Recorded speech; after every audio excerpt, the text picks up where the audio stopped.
We shall make whatever sacrifices are necessary to liberate Kenya. Haki zetu hatusipati kwako, tunasipata kutoka kwa Mungu na zimelindwa na katiba yetu. Mukiendelea vile mnaendelea na kukosa kusikiza sauti ya Mkenya.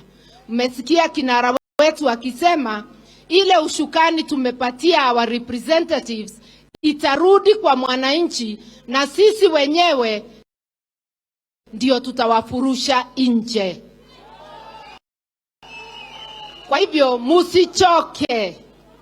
Even the darkest night will still end and the morning will come.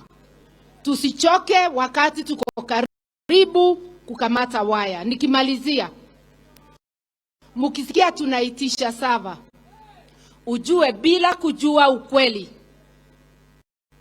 wa uchaguzi wa 2022, hakuna haja ya uchaguzi mwingine hapa nchini. Ni afadhali kugonjea tuwe tunasomewa majina. Kwa hivyo tusukume kama Wakenya. Tusipojua ukweli tutangwa vile mmeona wakivamia nyumba ya Azimio. Jubilee ni nyumba ya Azimio. Hawawezi kuvamia nyumba yetu na watuambie turudi kwa meza. Tunarudi kwa meza tukiwa tumeshikwa shingo. Tutapambana. Hakuna chama hata moja ya Azimio tutakubalia kwenda.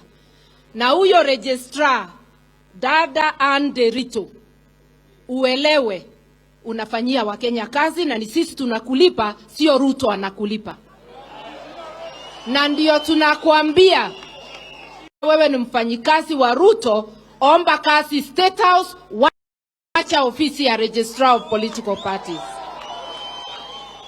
Tunasema enough is enough.